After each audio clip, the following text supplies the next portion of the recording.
ইতিমধ্যে আমি আপোনালোকক জনাইছো সত্ৰ আদালতত জুবিন গাৰ্গৰ হত্যাৰ গোচৰৰ শুনানি ইতিমধ্যে সম্পন্ন হৈছে। আমি পুনে পুনে আপোনালোকক সত্ৰ আদালতৰ চৌহদলৈ এই মুহূৰ্তত লৈ যাব বিচাৰিছো। সতীৰ্থ মিতুল আমাৰ সৈতে উপস্থিত আছে।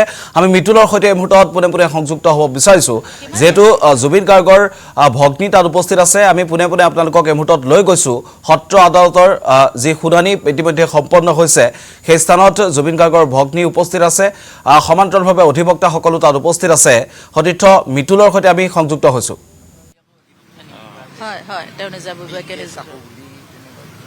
গেব্ৰিয়েল সাহু তেওঁ নিজাববীয়াকে লৈছে, বাকী কেইজনক প্ৰভাইড কৰিছে।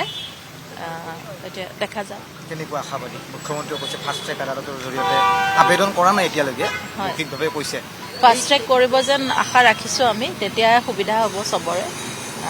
আৰু এতিয়াও মানে 3 জানুৱাৰীতে ডেট দিছে ন, গতিকে আমি এইটো 3 জানুৱাৰী খৰতকীয়াকৈ হৈছে।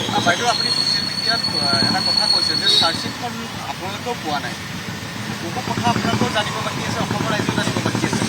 ক'ৰবাত নহয় ক'ৰবাত এনেধৰণৰ কিবা থাকি যাব পাৰে লেখোন, য'ত মানে ধৰক ক'ৰবাত নহয় ক'ৰবাত অভিযুক্ত সাৰি যোৱা। আপুনি কৈছে যে অভিযুক্ত কোনো অভিযুক্ত আচলতে সাৰি যাব নালাগে। এতিয়া যেতিয়া আমি চিলমোহৰ মৰা চাৰ্জশ্বিটখন পাম, আমি তেতিয়াহে চাৰ্জশ্বিটখন পঢ়িবলৈ পাম। এতিয়া তাত কি আছে কি নাই সেইটো আমি পঢ়িব লাগিব, আৰু এক্সপাৰ্টেহে ক'ব সেইটো তাত কি লোপহল আছে নাই। আমিতো সাধাৰণ মানুহ, আমি ইমান একো নাজানো। আমি তাৰ পৰা খালি জানিম যে কাৰ কি ষ্টেটমেণ্ট, কাৰ কি এগেইনষ্টৰ কি চাৰ্জ, কি এই বস্তুখিনিহে আমি বস্তুখিনি গম পাম। এতিয়া বাকী ট্ৰায়েলত আমি অন দ্য প্ৰচেছ আমি গম পাম যে কথাখিনি কি হৈ গৈ আছে, কি হ'বগৈ।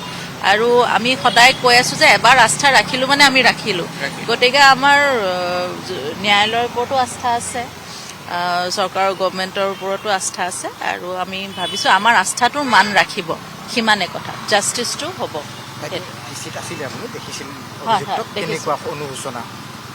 অনুশোচনা মই একো দেখা নাই, ঠিকেই দেখিলোঁ দেখোন তেওঁলোকক, ঠিকেই দেখিলোঁ ভাৰ্চুৱেলি, কাৰণ ইমান ক্লজৰ পৰাতো আমি দেখা নাই। ভাৰ্চুৱেলি এনে ঠিকে দেখিছোঁ, আৰু এতিয়া অনুশোচনা কি সেইবোৰ একো দেখা নাই, সেইবোৰ বুজি পোৱা নাই আমি। Thank U.